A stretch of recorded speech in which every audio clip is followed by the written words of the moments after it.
एक बार धमेरी नाम के एक गांव में एक किसान रहता था जिसका नाम था चेतराम। चेतराम गन्ने की खेती किया करता था। सब कुछ सही चल रहा था, लेकिन जैसे ही गन्नों में रस पड़ता था, उसके खेतों में नीलगाय और हाथी आकर सारी खेती बर्बाद कर देते थे। चेतराम हर वक्त अपने खेत पर नहीं रह सकता था, क्योंकि उसका घर खेत से थोड़ा दूर था। अरे, मैं तो इन जंगली जानवरों से तंग आ गया हूँ। कैसे अपनी खेती की रखवाली करूँ? एक काम करता हूँ, क्यों ना खेत के पास एक छोटी सी झोपड़िया बनाकर यहीं पर रह जाया करूँ। हाँ, जिससे मैं अपने खेतों की देखभाल अच्छे से कर पाऊंगा। हाँ, यही सही रहेगा। अगले दिन चेतराम गांव से खेत की तरफ जा रहा था। तभी उसे उसका दोस्त खुशीलाल मिलता है। अरे भाई, आज कहाँ चल दिया है? दिखता ही नहीं आजकल है भाई। रहते कहाँ भाई है?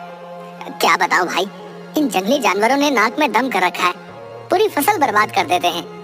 अब सोच रहा हूँ कि फसल की कटाई तक खेत में ही झोपड़ी बना लूं। मैं तो कोल्हू की तरफ जा रहा था गुड़ खाने। चल रहा है साथ तो चल, है? बचपन की कुछ यादें ताजा हो जाएंगी। भाई आज नहीं, फिर कभी चलेंगे। अच्छा, अब मैं चलता हूँ। चेतराम ने बांस के कुछ डंडों और घास फूस से अपने लिए एक झोपड़ी बना ली और उसमें एक चारपाई लगाकर वहीं रुकना शुरू कर दिया। अब ठीक है, आज से रात में यहीं रुकूंगा। देखता हूँ अब जानवर मेरी फसल कैसे बर्बाद करते हैं। सर्दियों के दिन होने की वजह से हर तरफ कोहरा छा जाता था। चेतराम के खेत की कुछ ही दूरी पर एक शरारती भूत भी रहता था, जो अपने अकेलेपन से उदास था और हमेशा किसी न किसी को तंग किया करता था। उस भूत का नाम था गधैया भूत। वाह वाह, अब से मैं बोर नहीं होऊंगा। एक साथी जो आ गया मेरे साथ इस सुहावनी रात में। अब से चेतराम के साथ रात बीतेगी। हाँ, उधर रात में चेतराम अपनी झोपड़ी में अपनी खटिया पर घोड़े बेचकर सो गया था।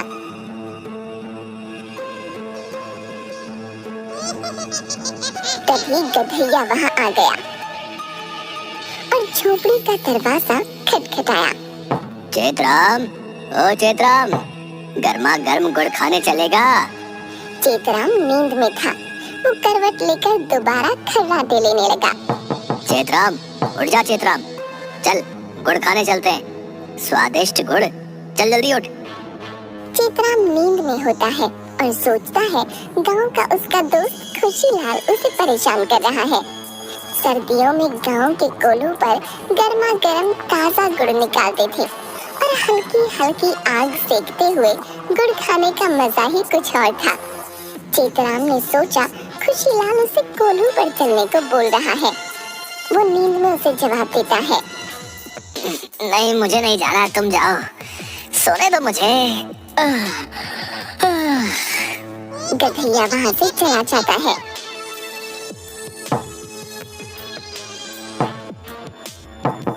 लेकिन उसके बाद ये सिलसिला रोज का हो गया। अगले दिन, चेतराम, उठ जा चेतराम, चल गुड़ खाने चलते हैं। स्वादिष्ट गुड़, चल जल्दी उठ। नहीं नहीं, मुझे नहीं जाना, तुम जाओ। ये सिलसिला थमता नहीं है और एक दिन चेतराम दिन में, ये खुशीलाल रोज रोज आकर मेरी नींद हराम कर देता है। आज रात को उसको ऐसा सबक सिखाऊंगा कि याद रखेगा। आने दो आज उसे, गुड़ खिलाता हूँ उसे आज अच्छे से। हाँ, और रात होने पर अपनी झोपड़ी में दरवाजे के पीछे छिपकर बैठ जाता है और खुशीलाल का इंतजार करता है। उधर थोड़ी देर बाद रोज की तरह गधैया, लोगों को तंग करने का मजा ही कुछ और है। आज फिर चेतराम की फिरकी लेता हूँ। हाँ,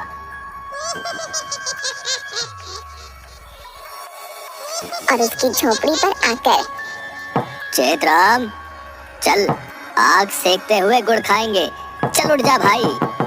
उसके बाद चेतराम जल्दी से दरवाजा खोल बिना देखे अंधेरे में भूत गधैया की पिटाई शुरू कर देता है।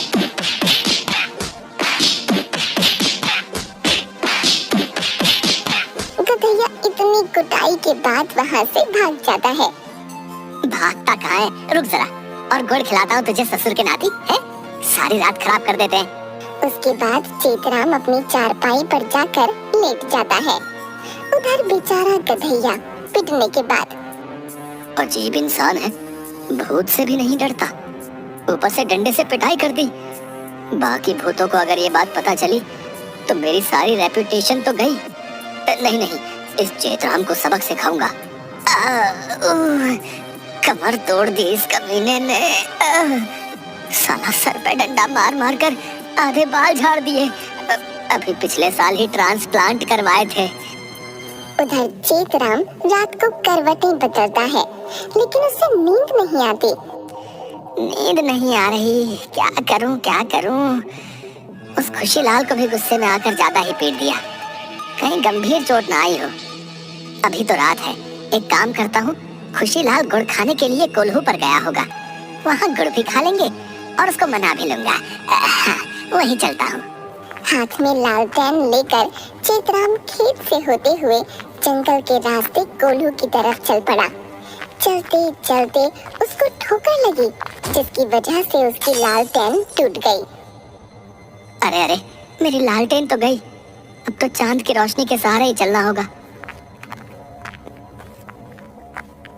थोड़ी देर बाद एक पेड़ पर बैठे गधैया ने चेतराम को आते देखा और उसको देखते ही उसको पसीने आने लगे। अरे अरे, अभी अभी तो मुझे इतना सूता है, अब क्या ढूंढता हुआ यहाँ तक आ गया। कैसे बचूं इससे, क्या करूं? आइडिया, बकरी का बच्चा बन जाता हूँ जिससे ये मुझे पहचान ही नहीं पाएगा। गधैया भूत नाम है मेरा। अल ककड़ी ककड़ी, अल ककड़ी ककड़ी, गधैया बन जा बकरी। तभी जादू से गधैया बकरी का बच्चा बन गया। पास से गुजरते हुए चेतराम की नजर बकरी के बच्चे पर पड़ी। अरे, इतनी रात को ये बकरी का बच्चा जंगल में कैसे? किसी गांव वाले का लगता है, रास्ता भटक गया होगा लगता है। चलो इसको साथ ले चलता हूँ, कहीं कोई जानवर खा ना जाए इसे। चेतराम बकरी के बच्चे की तरफ बढ़ता है। अरे, इस कमबख्त ने मुझे इस वेश में भी पहचान लिया, भागो यहाँ से। बकरी का बच्चा इधर उधर भागने लगता है। बड़ी मशक्कत के बाद चेतराम उसे पकड़ लेता है। भागेगा कहाँ है? चेतराम से भागेगा? चल मेरे साथ चल। और चेतराम बकरी के बच्चे को गोदी में उठाकर अपने साथ ले चलता है। थोड़ी दूर चलने के बाद कहाँ लेकर जा रहा है मुझे? छोड़ मुझे, मैं कहीं काट के कढ़ाई में न डाल दे। इस चेतराम का कोई भरोसा नहीं, कुछ तो करना होगा मुझे। तभी बकरी का बच्चा जादू से अपने पैर लंबे कर लेता है, जो जमीन पर खिसकते हुए चलते हैं, जिससे चेतराम को आवाज सुनाई देती है और बच्चा भारी लगने लगता है। अरे, ये बकरी का बच्चा भारी कैसे हो गया? क्या मुसीबत है? अब उठाया है तो पहुंचाना तो पड़ेगा। इसको तो इससे भी कोई फर्क नहीं पड़ा, अब क्या करूं? इसके अभी पसीने छुड़ाता हूँ। तभी बकरी का बच्चा बहुत भारी हो जाता है और चेतराम की हालत खराब हो जाती है। अरे, ये क्या हुआ? ये बच्चा इतना भारी कैसे हो गया? आई, मुझसे चला नहीं जा रहा। चेतराम बहुत धीरे धीरे चल रहा था और पसीने से लथपथ हो गया था। क्यों बच्चू, आया मजा? गधैया से पंगा? हाँ? तभी अचानक मंदिर की घंटी बजी, जिसकी आवाज सुनते ही वो भूत गधैया वहाँ से गायब हो गया। अचानक आगे से खुशीलाल आ रहा होता है। अरे भाई चेतराम, इतनी सुबह सुबह कहाँ से भाई? और पसीने से लथपथ है भाई, क्या हुआ है? सब ठीक तो है ना? हाँ हाँ, सब ठीक है। बस एक बकरी का बच्चा उठा रखा था, अचानक उसका भार बहुत बढ़ गया, इसलिए पसीने में हूँ मैं तो तुम्हारे पास ही आ रहा था, सोचा गुड़ खाएंगे साथ और तुमसे माफी भी मांग लूंगा। अरे बकरी का बच्चा, वो भी इतनी रात को? नहीं नहीं, इस जंगल में तो गधैया ही छलावा करता है, ये जरूर वही था। और मुझसे माफी क्यों भाई?